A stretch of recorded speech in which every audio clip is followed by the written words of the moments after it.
Hii ni sehemu ya pili ya safari ya uongozi ya Mheshimiwa Balozi Togolani Idris Mavura, ambaye safari yake ilianzia katika Chuo Kikuu cha Dar es Salaam. Sasa kama wasemavyo wahenga kwamba polepole ndiyo mwendo. Sasa baadaye safari hii ya uongozi ikampeleka hadi chuo cha diplomasia. Baada ya kumaliza Chuo Kikuu cha Dar es Salaam, akawa ameenda chuo cha diplomasia.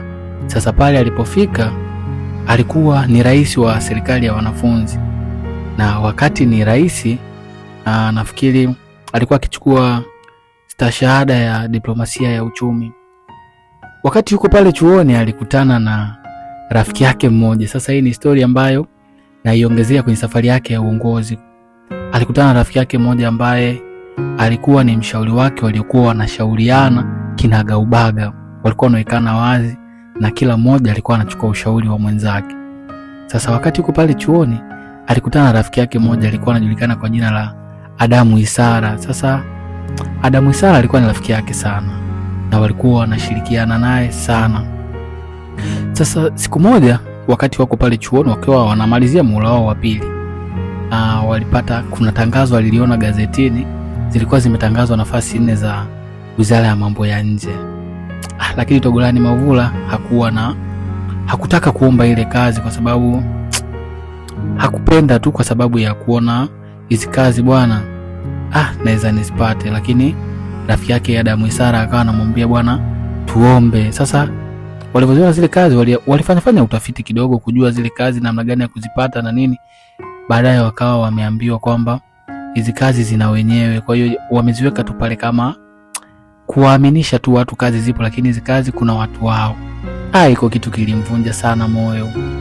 Kilimvunja moyo kiasi kwamba hakutamani hata kuomba kazi. Lakini kwa Adamu Isara aliyekuwa rafiki yake ilikuwa tofauti. Alikuwa na mawazo chanya sana na akamshauri kwamba inatakiwa tuombe hizi kazi, na alimchukua siku moja akamwambia, akamshauri kabisa ile kwa ukali kama rafiki yake. Akamwambia bwana, hizi kazi tuombe, kwani wewe ukiomba hata ukikosa una hasara gani? Lakini ukipata utakuwa una faida. Muomba hii kazi. Sasa kutokana kwamba anataka kumwaminisha tu asimkwaze rafiki yake, akawa ameandika ile barua. Ilivyokuwa bahati, baadaye majina yakawa yametoka. Yalikuja majina 16. Sasa kwenye yale majina 16 na ya kwao mawili yalikuwepo, yani Mavura na Adamu Isara. Sasa Adamu Isara akamuuliza Togolani kwamba vipi, bado una imani ile kwamba hizi nafasi ni za watu? Akasema kwa sababu bado tunaendelea kupambania, ngoja tuangalie uko mbeleni itakuwaje. Yani akawa bado hana ile imani. Wakaenda kwenye mchujo mwingine. Niseme ilikuwa sio bahati sana, lakini ilikuwa ni bahati kwa Mavura. Yeye jina lake likarudi kwenye yale majina 4 yaliyochaguliwa Wizara ya Mambo ya Nje, jina lake likarudi. Lakini la rafiki yake aliyekuwa anamshurutisha na aliyemshauri, alikuwa anang'ang'ania aombe kazi kama vile alikuwa anaona kinachoenda kutokea, yeye jina lake alikurudi. Hicho kitu kilimuumiza sana Balozi Togolani Mavura anasema. Kilimuumiza sana na kilikuwa kinamtesa kwa sababu hakuamini kama mtu alikuwa anamshawishi afanye hivyo, basi hakutegemea kama yeye anaweza akakosa. Kwa hiyo iko kitu kilikuwa kinamnani, lakini haikuwa yani kwa Adamu Isara ilikuwa tofauti sana, kwa sababu yeye alichukulia very positive. Akaona kwamba nenda kafanye kazi, yani akawa anapenda, akawa na amani, akawa na ari mpya na nguvu. Kwa hiyo akawa yeye kwake akawa ni amani. Kwa ile kitu pia ikawa yeye binafsi inamtesa, lakini Adamu Isara alichukulia sana chanya. Basi akawa ameenda kazini, na mwaka uliofuata Adamu Isara naye akaomba kazi. Kwa hiyo hiki kinajaribu kutuonyesha kwamba kwenye maisha ya kila mtu yote unayekutana naye kwenye maisha yako, basi ujue ana sababu. Yani itafute sababu ya yeye kukutana na wewe kwenye maisha yako. Yani sio kila mtu unakutana naye ni kwa bahati mbaya, hapana. Watu wote tunaokutana nao kwenye maisha yetu wana maana sana, wana sababu. Mungu anawaleta kwenye maisha yetu kwa sababu, na Togolani Mavura anasema Adamu Isara ni sababu kubwa, kwa sababu hizi alikuwa anatoa kwenye mitandao ya kijamii akiwa anamtakia heri ya kuzaliwa, ndo akawa anampa maua yake. Anasema wewe ni moja ya sababu ambayo naweza nikajivunia leo kwenye utumishi wangu wa umma, kwamba wewe ndio ulikuwa chachu na ulikuwa mwanzo wa kunishawishi niandike barua ya kuomba kazi, japokuwa nilikuwa sikuwa na imani hiyo kutokana na maneno niliyokuwa nimepandikizwa. Sasa hii ni mafunzo, na amekuwa akitoa makala nyingi na nukuu za kuwafunza vijana wasikate tamaa, wapambane, wamwamini Mungu, wachape kazi. Lakini anakuambia Adamu Isara alikuwa ni moja ya watu ambao walimsaidia sana kwenye kuomba kazi, na ikafikia hatua akawa anaona kabisa huyu mtu ni muhimu sana kwenye maisha yangu. Na baadaye aliungana naye kwenye sehemu yake ya kazi, ambayo ilikuwa ni mwaka uliofuatia. Adamu Isara naye akaomba kazi akawa amepata. Lakini hapa nataka kuongelea safari yake ya uongozi. Alipofika pale wizarani, alipigwa na baadhi ya viongozi ambao tayari walikuwa wameshakuwa wakubwa pale. Walimpika hapa, namuongelea Balozi Liberata Mulamula, lakini pia Dora Msechu.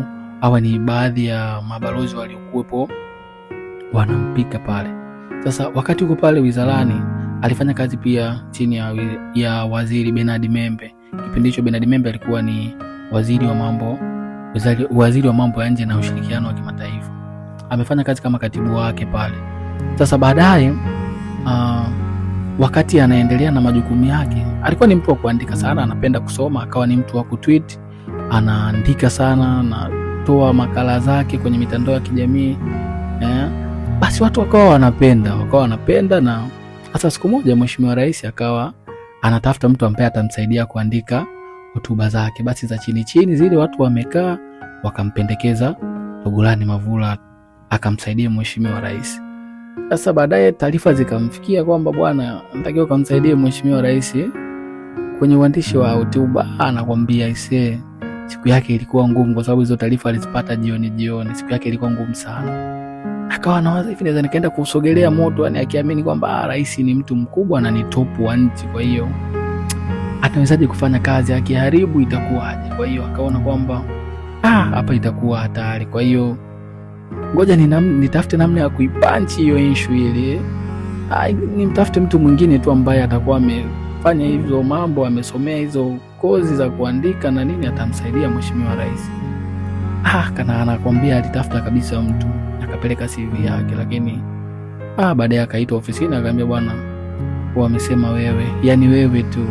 Sisi anakwambia basi, madam sikuliomba hilo jambo, basi na limekuja lenyewe, basi nitaenda kufanya kazi. Lakini alikuwa anatamani sana kuendelea kufanya kazi na Bernard Membe, kwa sababu alikuwa shaka naye kwa muda mrefu sana. Lakini kwa sababu ilikuwa imeshatokea ile pia nafasi na ametakwa na kiongozi mkubwa, basi ikabidi aondoke. Sasa anakwambia siku moja wakati rais nafikiri alikwenda mapumzikoni Serengeti, anasema ndo akapigiwa simu, bwana anatakiwa kaungane na rais kwenda huko. Akawa ameondoka huko. Anakwambia siku ya kwanza anaenda kumuona rais hivi live. Anakwambia alikuwa na wasiwasi sana, uoga na nini kumzoea rais, na sio kawaida, unajua kwa watu tuliotokea huko chini hatujazoea kuona viongozi alafu enda kukutana na rais. Anakwambia kumzoea pale, anamkuta kwenye mavazi yake yale casual. Anakwambia nilikuwa naogopa hadi kuchukua chakula pale, akamsaidia kuchukua chakula, wakakaa mezani wakala. Na Mheshimiwa Rais kama unavyomfahamu, Mzee JK ni mcheshi sana, akawa anamwambia jisikie huru na nini. Basi wakaanza kufanya kazi, na kitu kimoja alichowahi kushare ni siku moja anamuuliza rais, sasa pale kwenye ule mkutano utaenda kuongea nini? Akamwambia sasa kama utakuwa hujui cha kwenda mimi kuongea pale, mimi na wewe nani msaidizi wa mwenzake? Kwa hiyo wewe ndio unatakiwa ukajue mimi pale naenda kuongea nini. Anakwambia ilikuwa hatari sana. Kwa hiyo kwa sababu ndo alienda pale kama msaidizi, kwa inatakiwa yeye ndo ajue kitu cha kwenda kuongea pale kwenye ile majukwaa ambayo anaenda kusimama Mheshimiwa Rais. I say hiki kitu kilikuwa kinamfanya azidi kupambana zaidi, kuonyesha uwezo wake na hali mpya sana kwake. Basi maisha yakaendelea ya kiuongozi na nini, lakini safari yake ikazidi kusonga mbele. Sasa siku moja wakati Mheshimiwa Rais wanaenda mapumzikoni, si nahisi Zanzibar, wakati wameenda matembezi Zanzibar, wakiwa kwenye gari kwenye ile boti, wakiwa kwenye boti akawa anaendelea kutweet na nini, kutuma makala zake na nukuu zake mitandaoni. Baada akawa amepumzika kwenye boti, wakawa wametulia, akawa hajui kinachoendelea ni nini. Baadaye akawa wameshuka, wakati wameshuka na anashangaa simu zake mbili zinaita ghafla. Akasema hiki nini tena, mbona kama simu zangu zote zinaita? Kupokea, wanamwambia bwana angalia. Sema niangalie nini? Akasema ingia mtandaoni, angalia WhatsApp huko. Tayari akawa amepata hamaki. Ni nini? Sasa ile kuangalia alikuwa hajui nini kinaendelea. Marafiki zake wanampiga, wanamwambia bwana angalia huko, Msigwa kashafanya yake.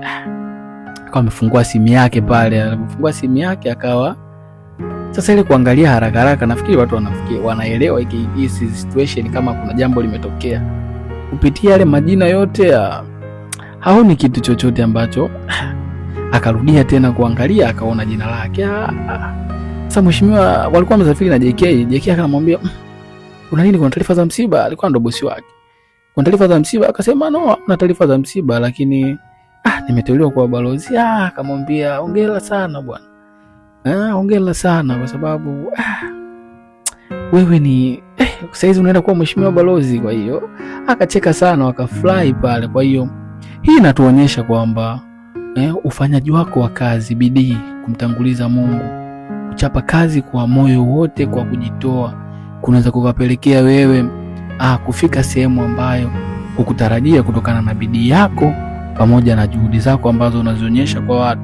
Kama alizokuwa anafanya, hakujua kama siku moja anaweza kateuliwa kuwa balozi, lakini anasema alikuwa anatamani sana kuwa balozi, lakini yani haikuwa sehemu yake ambayo alikuwa ameshawaza kwamba anaweza akawa balozi siku moja, lakini ikatokea kutokana na mambo yake alikuwa anafanya na pia kumtanguliza Mungu. Basi anakuambia baada ya hapo maisha mengine yakaendelea, ndio akawa amepata ubalozi kwa namna hiyo. Sasa funzo kwa vijana ni kwamba lazima watu wamtangulize Mungu, lazima watu wafanye kazi kwa bidii, lazima watu waishi kwa kuheshimu kila mtu, kwa sababu kesho hujui nani atakupa msaada. Lakini pia la mwisho ambalo Balozi Togolani Mavura anapendaga kuliongea ni kuhusu mshauri wake masuala ya kipumbavu.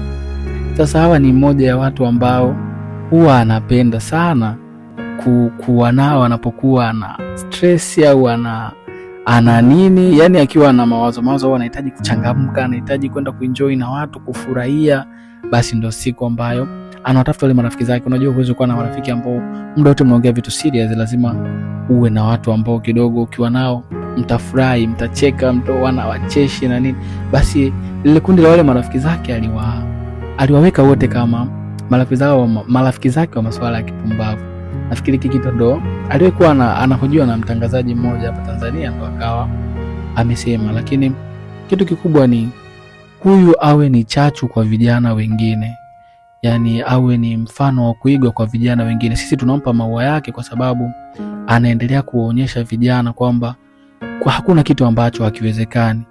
Safari yake ya uongozi inatuonyesha kupanda na kushuka. Kwa hiyo hakuna kitu ambacho hakiwezekani ukiwekea nia, malengo na ukimtanguliza Mungu. Kwa hiyo vijana wa leo waache kuwa wanaona watu wengine wamefanikiwa, wanatamani na wao walale, waamke, wawe matajiri. Haiwezekani. Lazima mtu ufanye kazi, upate fursa, upate jukwaa la kuonyesha kitu ulichonacho, alafu mambo mengine yatafuata. Lazima tujifunze kuwa na uvumilivu, tuwe na subira, na Mungu atatubariki. Keep shining.